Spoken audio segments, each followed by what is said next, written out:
Hello, मैं हूं कुशाग्र सिंह। आज आपका फिर से स्वागत है मेरे एक नई वीडियो में। आज हम जानेंगे ऑटोमेटिक ब्लॉक सिस्टम के बारे में। अब भैया, पिछले वीडियो में हमने समझा था एब्सोल्यूट ब्लॉक सिस्टम और साथ ही साथ ओनली वन ट्रेन सिस्टम को।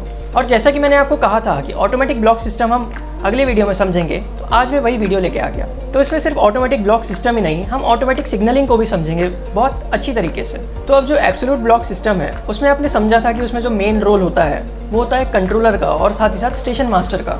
और वही वन ट्रेन ओनली सिस्टम में भी उन दोनों का ही हाथ रहता है। लेकिन अब जो यहाँ पर हम सिस्टम पढ़ रहे हैं, मतलब कि ऑटोमेटिक ब्लॉक सिस्टम, तो इसमें तो जैसा कि नाम ऑटोमेटिक है, तो उससे आप समझ ही पा रहे होंगे कि इसमें सब कुछ ऑटोमेटिक होता है। मतलब कि इसमें स्टेशन मास्टर की भी भूमिका है, लेकिन कितनी है वो हम आगे जानेंगे। तो अब इसे समझने के लिए सबसे पहले आपको सिग्नल्स के बारे में जानना पड़ेगा। तो बेसिकली इंडियन रेलवेज में 4 टाइप के सिग्नल होते हैं।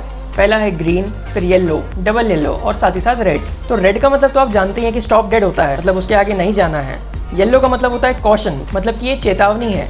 इसके आगे हो सकता है कि डबल येलो सिग्नल हो जाए और इसके आगे हो सकता है कि रेड हो जाए। तो लोको पायलट को इतनी स्पीड मेंटेन करना पड़ता है कि जब भी आगे अगर रेड सिग्नल आए तो वो ट्रेन को रोक दे, और अगर डबल येलो आएगा तो फिर तो ट्रेन की स्पीड बढ़ाई देनी है। जो डबल येलो सिग्नल है उसे हम कहते हैं अटेंशन, मतलब कि यहाँ पर ध्यान देना है। अब यहाँ पर जो स्पीड है वो एकदम ज़्यादा भी नहीं रखनी है और एकदम कम भी नहीं रखनी है, क्योंकि डबल येलो के आगे हो सकता है कि ग्रीन सिग्नल मिल जाए, और अगर ग्रीन नहीं रहा तो इसके आगे हो सकता है कि येलो सिग्नल मिल जाए। तो येलो में तो स्पीड कम करनी ही पड़ती है, लेकिन अगर ग्रीन रहा तो हम तेज़ कर सकते हैं। तो डबल येलो में एक इंटरमीडिएट स्पीड रखनी पड़ती है कि ना ज़्यादा धीरे और ना ज़्यादा तेज़। और ग्रीन का मतलब तो डायरेक्टली है कि भाई चलते ही जाओ, वो तो प्रोसीड है। तो अब ये जो ऑटोमेटिक ब्लॉक सिस्टम है, इसमें 2 टाइप के सिग्नल्स होते हैं। पहला है ऑटोमेटिक सिग्नल और दूसरा है सेमी ऑटोमेटिक सिग्नल। अब जो ऑटोमेटिक सिग्नल है, जैसा कि इसका नाम है, ये बिल्कुल पूरी तरह से ऑटोमेटिक है, इसमें किसी का भी इंटरफेरेंस नहीं रहता है। और वहीं जो सेमी ऑटोमेटिक सिग्नल है वो ऐसा है कि वो अगर स्टेशन मास्टर चाहे तो उसे कंट्रोल कर सकते हैं, मतलब कि वो मैनुअली भी कंट्रोल हो सकते हैं और साथ साथ वो ऑटोमेटिक भी कंट्रोल हो सकते हैं। तो उसकी एक खास बात है। तो सबसे पहले हम ऑटोमेटिक सिग्नल को जानेंगे।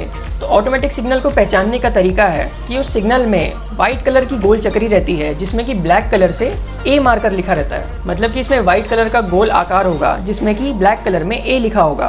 तो इसका मतलब है कि ये पूरी तरह से ऑटोमेटिक सिग्नल है। अब ये जो ऑटोमेटिक सिग्नल्स होते हैं, इनकी नॉर्मल पोजीशन ग्रीन होती है। अब आप सोच रहे होंगे कि आपने सारे सिग्नल्स तो रेड देखे हैं, लेकिन ऑटोमेटिक सिग्नल में आखिर ऐसा क्या है कि इनकी नॉर्मल पोजीशन ही ग्रीन रहती है, मतलब कि हमेशा ट्रेन को अलाउ करते हैं जाने के लिए। तो आखिर ये ऑटोमेटिक सिग्नल कैसे काम करते हैं, ये हम डायग्राम और साथ ही साथ एक वीडियो से भी समझेंगे। तो चलिए समझते हैं।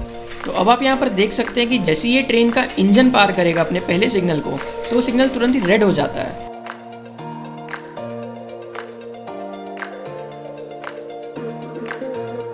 और जैसे ही अपने सेकंड सिग्नल को भी पार करेगा इंजन, तो वो सेकंड सिग्नल भी रेड हो जाएगा। लेकिन जैसे ही पूरी ट्रेन सेकंड सिग्नल के 120 मीटर आगे जाएगी, तो उसकी जो पीछे वाला सिग्नल है वो येलो हो जाएगा। उसके बाद जैसे ये ट्रेन अपने थर्ड सिग्नल के आगे जाएगी, मतलब कि पूरी की पूरी ट्रेन जैसी थर्ड सिग्नल के 120 मीटर आगे जाएगी, तो उसके पीछे वाला सिग्नल येलो हो जाएगा और उसके पीछे वाला सिग्नल डबल येलो हो जाएगा। और वैसे ही लास्ट में जैसे ही अपना फोर्थ सिग्नल को पार करेगी, तो उसके पीछे वाला येलो हो जाएगा, उसके पीछे वाला डबल येलो हो जाएगा और उसके पीछे वाला ग्रीन हो जाएगा। तो ऐसे ही ऑटोमेटिक सिग्नल्स काम करते हैं, और फिर कोई भी ट्रेन आ जाए ये इसे हैंडल कर लेते हैं, और फिर चाहे कितनी भी गाड़ियाँ आ जाएं, ये ऐसे ही काम करते हुए चले जाते हैं। अब इसमें कोई इंटरफेरेंस नहीं होता, इसलिए इसमें काम करना काफ़ी आसान हो जाता है। तो अब आपने ऑटोमेटिक सिग्नल्स को तो समझ लिया। अब आप ये भी समझ लीजिए कि ये सिग्नल सिर्फ वहाँ लगाए जाते हैं जहाँ पर कोई पॉइंट ना हो। पॉइंट का मतलब होता है कि वहाँ पर ट्रैक कहीं अलग नहीं जा रही हो, और साथ ही साथ जहाँ पर कोई गेट ना हो। गेट का मतलब हो गया कि जहाँ पर रास्ता मिलता है पटरी से।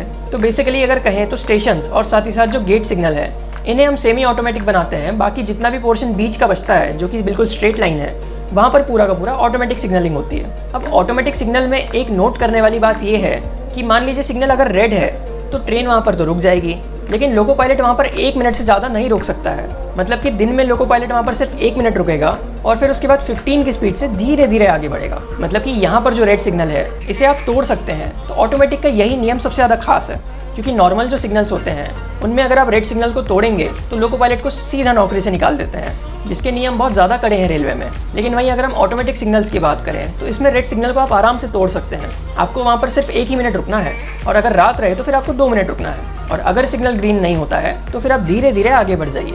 अब मान लीजिए अगर बीच में कोई ट्रेन खड़ी है, तो उसके लगभग 150 मीटर दूर पे पीछे वाली ट्रेन को रोकना पड़ेगा लोको पायलट को। तो आपने कई बार देखा होगा कि एक ट्रेन के पीछे दूसरी ट्रेन आ गई है, तो इसी केस में होता है। तो आज आप समझ गए होंगे कि ऐसा क्यों होता है। तो ये थी ऑटोमेटिक सिग्नल्स की खास बात। अब हम जानते हैं सेमी ऑटोमेटिक सिग्नल के बारे में। तो जैसा कि मैंने आपको बताया कि ऑटोमेटिक पूरी तरह से ऑटोमेटिक होते हैं, और वहीं जो सेमी ऑटोमेटिक सिग्नल है ये अगर स्टेशन मास्टर चाहें तो इसे मैनुअली भी कंट्रोल कर सकते हैं स्टेशन में, और साथ ही साथ जहाँ पर भी पटरियाँ अलग हो रही है या फिर जहाँ पर भी गेट्स लगे हैं वहाँ पर सेमी ऑटोमेटिक सिग्नल होते हैं। तो इसे पहचाने कैसे? तो यहाँ पर एलईडी लाइट्स लगी रहती है, उसमें अगर ए जल रहा है तो इसका मतलब ये है कि वो ऑटोमेटिक सिग्नल्स की तरह काम कर रहा है। अब उसमें स्टेशन मास्टर का कोई इंटरफेरेंस नहीं है। लेकिन जैसे ही वो ए बत्ती बुझ जाती है उसका मतलब ये है कि अब ये स्टेशन मास्टर के हाथ में आ गए हैं। और मैं आपको बता दूं कि अगर इसमें रेड सिग्नल रहता है तो इसे लोको पायलट को नॉर्मल सिग्नल की तरह ही ट्रीट करना पड़ता है। अब लोको पायलट इसे 1 मिनट में पार नहीं कर सकते हैं। जब तक ये सिग्नल रेड रहेगा तब तक लोको पायलट को रुके रहना ही पड़ेगा।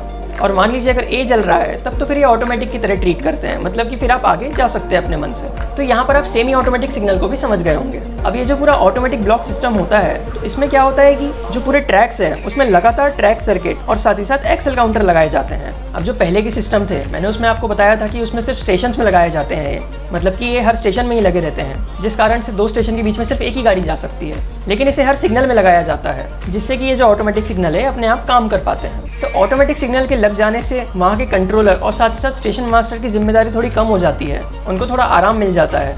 इसलिए जो भी बिजी सेक्शन रहते हैं ज़्यादा वहाँ पर ऑटोमेटिक ब्लॉक सिस्टम लगाया जाता है। जैसे कि मुंबई में तो आप देख रहे हैं कि काफ़ी पहले से है, पूरा Mumbai local automatic block system में ही चलती है। साथ ही साथ अब कई सारी जगह पर भी ये आने लग गए हैं। रेलवे को बस इसे लगाने में थोड़ा ज़्यादा खर्चा आता है, लेकिन ये काफ़ी फायदेमंद है। तो आई होप आज आप समझ गए होंगे ऑटोमेटिक ब्लॉक सिस्टम के बारे में, और साथ ही साथ ऑटोमेटिक सिग्नल्स कैसे काम करते हैं, सेमी ऑटोमेटिक सिग्नल क्या है, ये भी आप सब कुछ समझ गए होंगे। तो अगर वीडियो पसंद आया हो तो लाइक, सब्सक्राइब, शेयर जरूर से करें। मिलते हैं ऐसे किसी और वीडियो में ट्रेन की बहुत सारी जानकारियों के साथ। Thank you so much for watching this video. धन्यवाद।